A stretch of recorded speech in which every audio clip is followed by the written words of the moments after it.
بوسا دیا اسود کو نازا قسمت پہ میرا عشق مناتا ہو رب مجھ کو بلاتا ہے میں کام کو جاتا ہوں اللہ اللہ اللہ اللہ اللہ میرے اللہ ملی حج کی سعادت بھی اب اذن مدینہ ہے ملی حج کی سعادت بھی اب اذن مدینہ ہے اب اذن مدینہ ہے منگتا ہوں میں آقا کا منگتا ہوں میں آقا کا ان کا دیا کھاتا ہوں رب مجھ کو بلاتا ہے میں کعب کو جاتا ہوں اللہ اللہ اللہ اللہ اللہ اللہ میرے سبحان اللہ۔ ناظرین اکرام، بہت خوبصورت انداز میں محترم مقام جناب شاہد قادری صاحب نذرانہ عقیدت پیش کر رہے تھے اور کعبۃ اللہ کے حوالے سے اور مدینہ شریف کی حاضری کے حوالے سے کلام تھا۔ بہت سے لوگوں کو ہم نے دیکھا حج کرنے جاتے ہیں، بڑی سعادت کے ساتھ جاتے ہیں، بڑی خوشی کے ساتھ جاتے ہیں، لیکن کعبۃ اللہ سے واپس آ جاتے ہیں اور جب پوچھا جائے کہ جناب مدینہ نہیں گئے، کہنے لگے ٹائم نہیں تھا، نہیں جا سکے۔ ارے پگلے ٹائم تھا، بلاوا نہیں تھا۔ یہ بات کر جسے بلاوا ہوتا ہے وہی مدینہ جاتا ہے، ادروائز مکے سے واپس آ جاتے ہیں۔ مکے سے آ گیا مدینہ نہ گیا، کیسے جاتا؟ تجھے آقا نے بلایا ہی نہیں۔ ناظرین ملتے ہیں ایک چھوٹے سے وقفے کے بعد۔ لبیک اللہم لبیک لبیک لا شریک لک لبیک لبیک اللہم لبیک لبیک اللہم لبیک لبیک لا شریک لک لبیک لبیک اللہم لبیک۔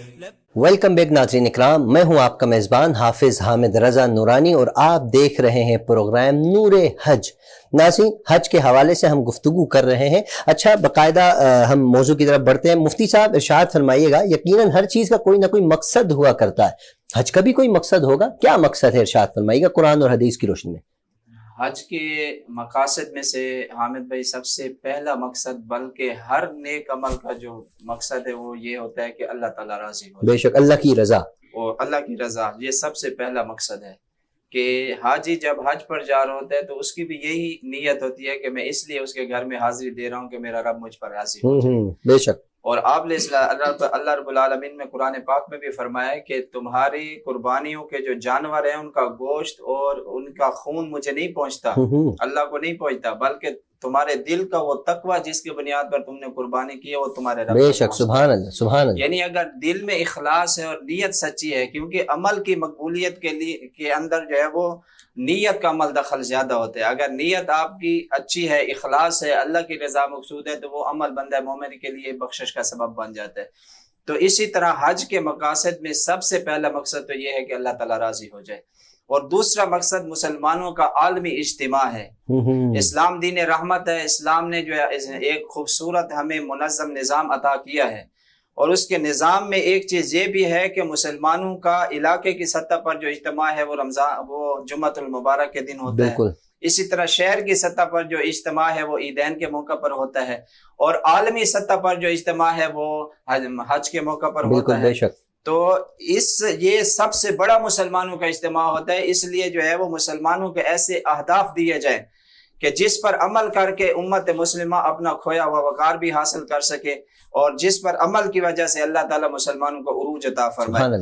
علامہ اقبال رحمۃ اللہ علیہ نے بڑی خوبصورت بات کی، آپ فرماتے ہیں کہ کوئی پوچھے یہ اقبال، کوئی پوچھے یہ زائرین حرم سے، اقبال کوئی پوچھے یہ زائرین حرم سے، حرم کا تحفہ کیا، حرم کا تحفہ زمزم کے سوا کچھ اور نہیں ہے، کہ جو بھی آتا ہے زمزم لے کر آتا ہے۔ آپ فرماتے ہیں اس میں کوئی شک نہیں کہ زمزم کی اپنی برکتیں ہیں، اس کی اپنی شان ہے، اس وجہ سے کہ اس کے زمزم کے پانی کو اللہ کے نبی کے قدموں سے نسبت حاصل ہے، اس لیے جو ہے اللہ تعالیٰ نے اس پانی کو تمام پانیوں کا سردار قرار دیا۔ یہ ساری عظمتیں اپنی جگہ، لیکن اقبال وہ درد رو رہے ہیں، رونا رو رہے ہیں۔ آپ فرماتے ہیں کہ وہاں پر جا کر جو تم لوگ وہاں کا نور اور روشنی حاصل کر کے آتے ہو، وہاں اجتماعیت کا جو درس تمہیں ملتا ہے وہ خود بھی اس پر عمل کرو اور ہمیں اس پر بتاؤ تاکہ ہم عمل کریں، امت مسلمہ جو ہے وہ اللہ اس کو وقار عطا فرمائے۔ تو اسی طرح حمید بھائی، حج کا تیسرا سب سے اہم مقصد جو ہے وہ ہمیں اپنے ماضی کے ساتھ جوڑنا ہے، ہمیں اپنی تاریخ کے ساتھ جوڑنا ہے، بھلا نہیں دینا، بھلا نہیں دینا ہے۔ جیسے سب سے پہلے حجاج کرام جاتے ہیں، طواف کرتے ہیں، تو حکم یہ ہے کہ ابتدائی جو آپ چکر لگائیں گے اس میں رمل کرنا ہے، یعنی اکڑ کے سینہ نکال کے آپ نے ابتدائی جو ہے وہ چکر لگانے ہیں۔ تو اس کا پس منظر تو یہ ہے کہ جب مکہ فتح ہوا اور مسلمان مکہ مکرمہ میں داخل ہوئے، اس وقت جو ہے وہ طواف کر رہے تھے اور چھتوں پر کافر موجود تھے، تو مسلمان مسلسل جنگوں میں چونکہ مصروف رہے تھے، اس وجہ سے بظاہر وہ جو ہے وہ جسم میں نکات اور کمزوری کے آثار تھے، تو کافروں نے یہ تانا دیا کہ بھائی یہ مسلمان جب تک مکہ میں آباد تھے تو یہ خوشحال تھے، جب سے یہاں سے گئے تو ان کی حالت دیکھو کہ یہ کتنے کمزور ہو گئے۔ تو رسول پاک صلی اللہ تعالی وسلم نے صحابہ سے فرمایا کہ ابتدائی چکر لگانا تو اکڑ کے سینہ تان کر لگانا، تاکہ کافروں کو یہ پتہ چلے، ان کو یہ پیغام پہنچے کہ ہم جو ہے وہ کمزور نہیں ہیں بلکہ ہم پہلے سے بھی زیادہ طاقتور ہیں۔ تو اب بھی ایمان کی طاقت ہے اب جی اب بھی یہ حکم ہے، جب ابتدائی چکر جو ہے وہ آپ لگائیں تو آپ نے رمل کرنا ہے۔ حالانکہ اب وہ ماحول نہیں ہے، آپ چھتوں پہ کافر بیٹھ کے تو نہیں دیکھ رہے، لیکن پھر کیوں رمل کا حکم دیا؟ اس لیے کہ اللہ فرما رہے یہ میرے یار کی سنت ہے، اس کو سبحان اللہ سبحان اللہ، تمہیں تمہارے ماضی کے ساتھ جوڑنا ہے، اس وجہ سے۔ اسی طرح جب حجر اسود سامنے آتا ہے تو بوسہ دینے کا حکم ہے، یا دور ہے تو اسلام کا حکم دیا گیا ہے۔ تو حجر اسود ایک پتھر ہے، اسلام تو ہمیں پتھروں سے دور کرنے کے لیے ہے، لیکن یہاں پر حکم یہ ہے کہ حجر اسود کو بوسہ دینا ہے، چومنا ہے۔ جیسے حضرت عمر رضی اللہ تعالیٰ عنہ طواف کر رہے تھے، حجر اسود کے سامنے اور کہا پر حجر اسود میں جانتا ہوں تو پتھر ہے، لیکن اگر میرے محبوب نے تمہیں نہ چوما ہوتا تو میں سبحان اللہ سبحان اللہ۔ تو اسلام ہمیں پتھروں سے دور کرنے کے لیے ہے، لیکن یہاں پر حکم یہ ہے کہ پتھر کو بوسہ دو، اس وجہ سے کہ میرے محبوب کے ہونٹ لگے ہیں، میرے محبوب نے بوسہ دیا ہے تو میرے محبوب کی سنت زندہ ہو جائے، نسبت ہے سرکار سے۔ اسی طرح جب آپ فارغ ہوتا ہے طواف سے تو مقام ابراہیم وہ بھی پتھر ہے۔ اللہ رب العالمین نے جہاں پر حضرت ابراہیم علیہ السلام کے قدم رکھے، قرآن کہتا ہے اس کو اللہ نے اس جگہ کو مصلی بنا دیا، سبحان اللہ۔ یہاں وہاں پر حاجی کے لیے ضروری ہے کہ وہاں پر 2 نفل وہ پڑے گا۔ ان چیزوں سے فارغ ہو کر جب آپ صفا مروہ میں جاتے ہیں، صحیح کرتے ہیں، تو اس وقت تو حضرت حاجرہ سلام اللہ علیہ اپنے شہزادے کے لیے ان کے پاس پانی نہیں تھا، جیسے حضرت ابراہیم علیہ السلام، حضرت اسماعیل علیہ السلام اور حضرت حاجرہ کو جو ہے وہ ایک غیر آباد وادی کے اندر چھوڑ کر گئے تھے، اللہ کے حکم سے۔ سورہ ابراہیم میں یہ موجود ہے، پورا واقعہ، ربنا انی اسکنتو، یہ سارا جو ہے وہ پس منظر انہوں نے جو ہے وہ بیان کیا قرآن کے اندر اللہ تعالیٰ نے۔ تو وہاں پر جب حضرت حاجرہ نے یہ دیکھا کہ میرے بیٹے کو پیاس لگی اور پانی نہیں ہے، تو آپ صفا مروہ پر جب آپ چڑھی اور نیچے اتری، وہ پانی کی تلاش میں اتری تھی، لیکن اب جب حاجی صفا مروہ میں صحیح کر رہا ہوتا ہے تو اس کے بغل میں پانی کی بوتل ہوتی ہے، تو کیا وہ اب پانی کی تلاش میں صحیح کر رہے؟ کہا نہیں، اس وجہ سے نہیں، بلکہ مجھے اپنی اس بندی کی ادا پسند ہے، یہ اس کو زندہ رکھنے کے لیے میں نے کہا کہ قیامت تک جتنے حاجی آتے رہیں گے ان کا حج اس وقت تک پورا نہیں ہوگا جب تک میری اس بندی کی ادا کو زندہ نہیں کریں۔ کیا خوبصورت منظر ہوتا ہے حضرت وہاں پر، سبحان اللہ۔ تو یہ بھی اسلام، یہ حج کے مقاصد میں سے ایک یہ اہم مقصد ہے کہ ہمیں اپنے ماضی کے ساتھ جوڑا جائے، اور جو قومیں اپنے ماضی کو بھلا دیتی ہیں وہ کبھی ترقی نہیں کرتی ہیں۔ بالکل ایسا ہی ہے۔ اس لیے اللہ تعالیٰ چاہتا ہے کہ ہم اپنی ماضی کو یاد رکھیں کہ وہ لوگ جنہوں نے اسلام کا دامن مضبوطی سے تھاما اور اللہ کی راہ پر چلتے رہے، تو رب العالمین نے ان کو ہمیشہ جو ہے وہ کامیابیوں سے سرفراز فرمایا. دنیا میں اللہ نے ان قوموں کو عروج بخشا ہے. اور جب سے ہمارا ناطہ گنبد خضرا کے مکی سے کمزور ہوا ہے آج پوری امت مسلمہ جو ہے وہ ذلت کا شکار ہے. بالکل ایسے ہی حضرت. ہمیں چاہیے کہ ہم اسلام کی تعلیمات پر عمل کریں اور رسول پاک صلی اللہ علیہ وسلم کے اس وقت مطابق اپنی زندگی. حضرت آپ نے گنبد خضرا کی بات کی. ہمارا ناطہ بہت کمزور ہوتا چلا جا رہا ہے. ہم دل میں عشق تو رکھتے ہیں, سرکار سے تڑپ رکھتے ہیں, مر مٹنے کی امید لگائے بیٹھے ہیں, لیکن ناطہ کمزور کیے بیٹھے ہیں. طاہر ہاشمی صاحب موجود ہیں. گنبد خضرا کا تصور ہم چاہتے ہیں ہمارے اس ناطے کو مضبوط کیا جائے, ہمارے اس عشق کے اندر اور بجلی آئے اور ہم سرکار کی بارگاہ میں جھوم جھام کر اور بڑے عقیدت بڑی محبت کے ساتھ اصلاۃ والسلام کے نذرانے پیش کریں. طاہر ہاشمی صاحب سے گزارش ہے, گنبد خضرا کے سائے میں کھڑے ہیں حضور کی بارگاہ میں, آپ کی آواز.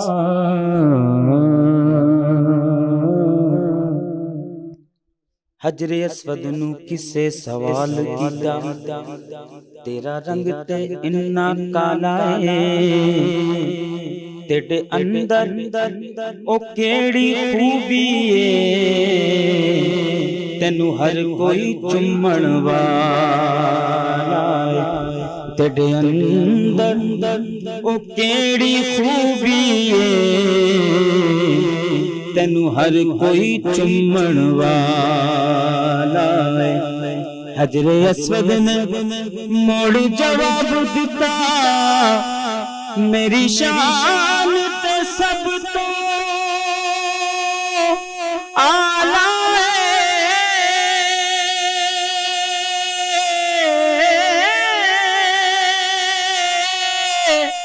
مینو اس لئی دنیا چمتی ہے مینو چم گیا کملی والا مینو چم گیا کملی والا.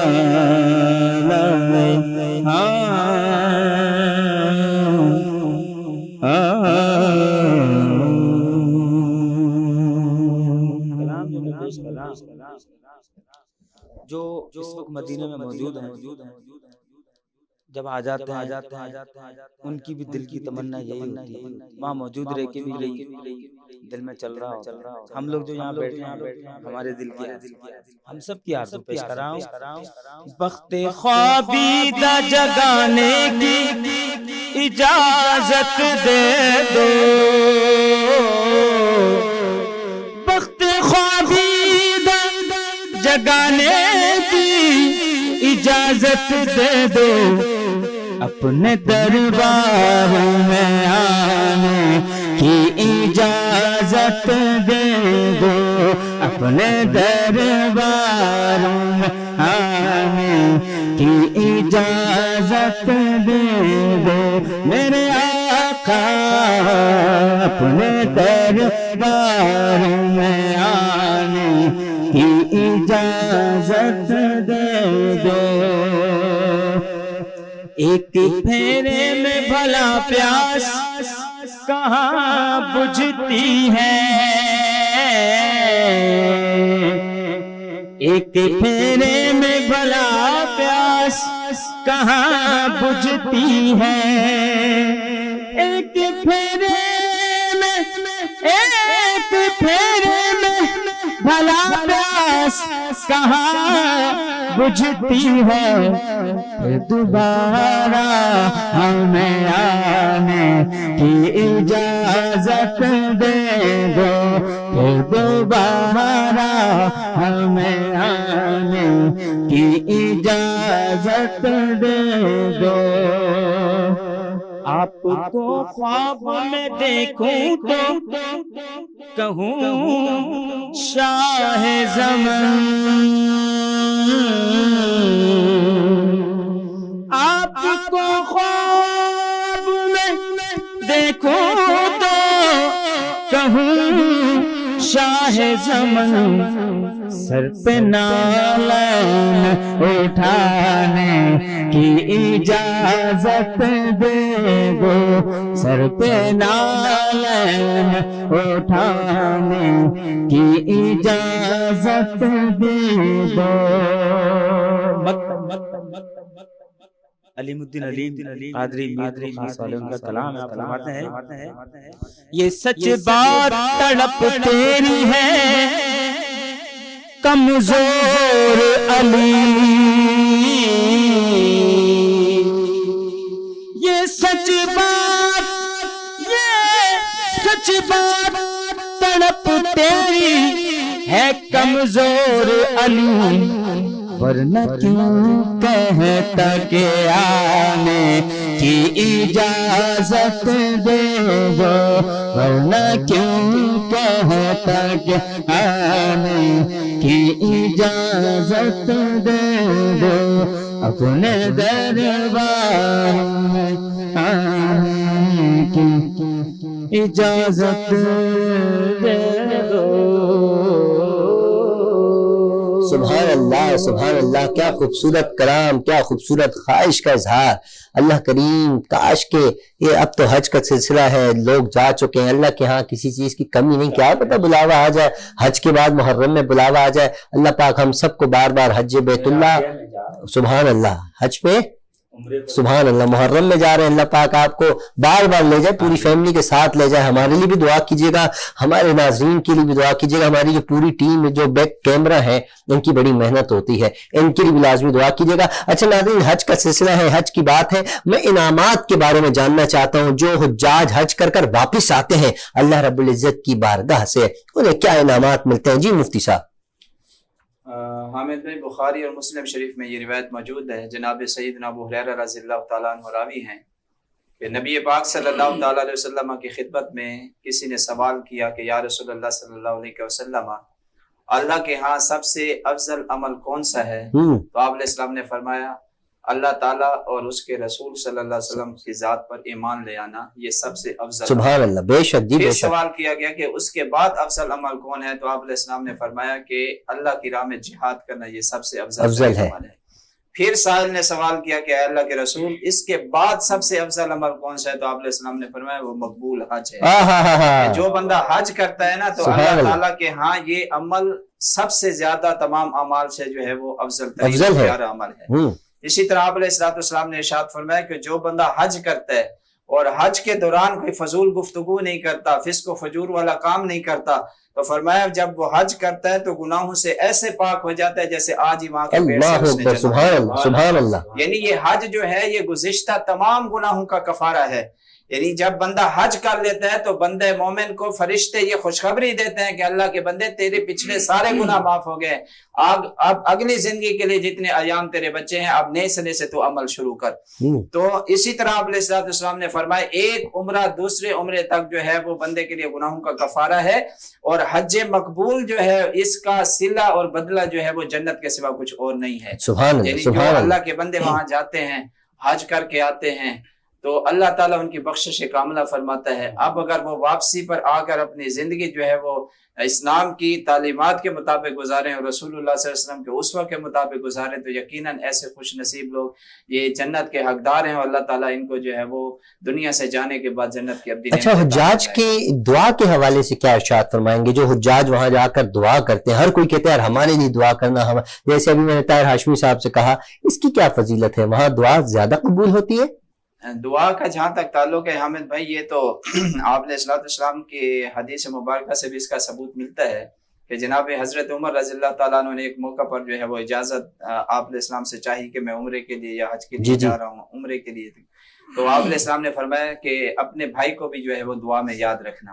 تو اگر کوئی اچھی جگہ پر جا رہے ہیں اور اس کو یہ کہنا کہ بھائی میرے لیے دعا کر دیں تو یہ اسلام میں اس کی کوئی بات نہیں ہے۔ یقیناً جو بندہ کسی اور کے لیے مانگتا ہے تو اس بندے کی اپنی جو حاجات ہوتی ہیں وہ اللہ تعالیٰ وہ جلدی اس کو قبول فرما لیتا ہے، کیونکہ جو بندہ جب تک حدیث پاک میں آتا ہے نا کہ جب تک بندہ اپنے مسلمان بھائی کی مدد میں لگا رہتا ہے اس وقت تک اللہ تعالیٰ اس مسلمان کی مدد میں لگا رہتا ہے۔ تو جو بندہ مومن اس جگہ پر جا کر اپنے مسلمان بھائیوں کے لیے دعا کرتا ہے، امت مسلمہ کے لیے دعا کرتا ہے، تو اس بندے کی جو اپنی پریشانی ہے اللہ تعالیٰ اس دعا کی برکت سے اس کی پریشانی کرتا ہے، اس کے درجات بھی جو ہے وہ اللہ تعالیٰ بلند فرماتا ہے۔ بے شک۔ اور اسی طرح یہ بھی بات جو ہے وہ کنفرم ہے کہ وہاں پر جا کر جب حجاج کرام بیت اللہ شریف کے سامنے کھڑے ہو کر مسجد حرام میں یا رسول کریم صلی اللہ علیہ وسلم کے در اقدس پہ حاضر ہو کر مسجد نبوی میں دعا کے لیے ہاتھ اٹھاتے ہیں تو جو وہ دعا کر رہے ہوتے ہیں فرشتے ان کی دعا پر آمین کہہ رہے ہوتے ہیں۔ سبحان اللہ، سبحان اور اللہ۔ آپ جانتے ہیں کہ فرشتے اللہ کی نورانی مخلوق ہیں، تو وہ جب کسی کی دعا پر آمین کہہ دیں تو اللہ تعالیٰ یقیناً ان بندوں کی دعاؤں کو جو ہے وہ مستجاب فرماتا ہے۔ بے شک بے شک جی، وہ سبحان خوش اللہ۔ نصیب لوگ ہیں،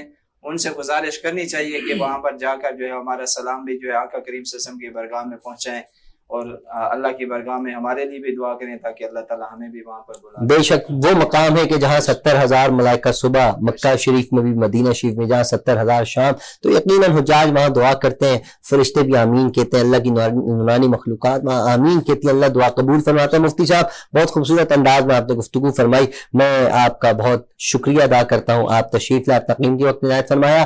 طاہر ہاشمی صاحب آپ کا بھی بہت شکریہ، آپ روحانی علاج بھی کرتے ہیں، اپنے مریضوں کو چھوڑ کر آپ آئے ہیں، اللہ رب العزت آپ کے علاج میں کینسر کا علاج کر رہے ہیں، ماشاءاللہ برکت عطا فرمائے۔ اور جناب محترم جناب شاہد قادری صاحب آپ کا بہت بہت شکریہ، آپ تشریف لائیں۔ میں انشاءاللہ پروگرام کا اختتام ہے، آپ کی نعت ہوگی ناظرین، میں اختتام کی جانب جا رہا ہوں، انشاءاللہ شاہد قادری صاحب کا کلام ہوگا اور ہم آپ سے اجازت چاہتے ہیں۔ اپنا، اپنے اہل عیال، اپنے پڑوسی، اپنے رشتہ دار سب کا خیال رکھیے، مجھے اور وینس ٹی وی کی پوری ٹیم کو اپنی دعاؤں میں یاد رکھیے۔ السلام علیکم ورحمۃ اللہ وبرکاتہ۔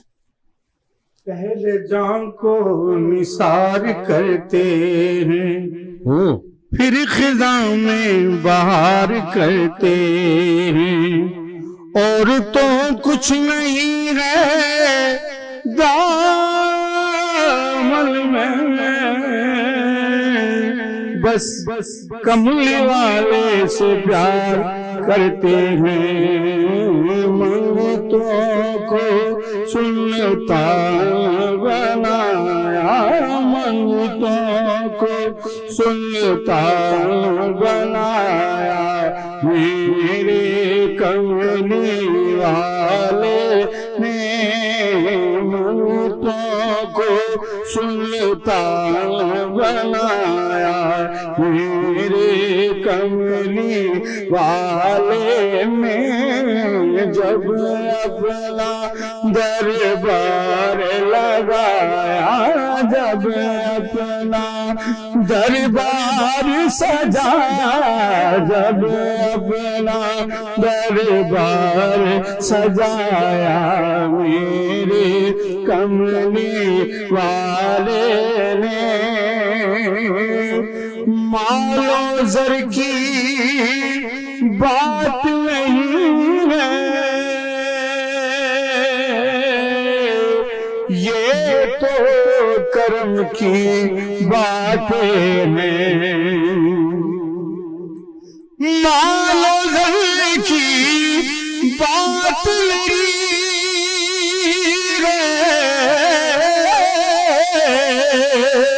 یہ تو کرم کی باتیں ہیں، جس کو چاہا در پہ بلایا، جس کو چاہا در پہ بلایا، میرے کملی والے نے جس کو چاہا در پہ بلایا، میرے کملی والے نے جب اپنا دربار سجایا، خود تو تیرے ختم رسول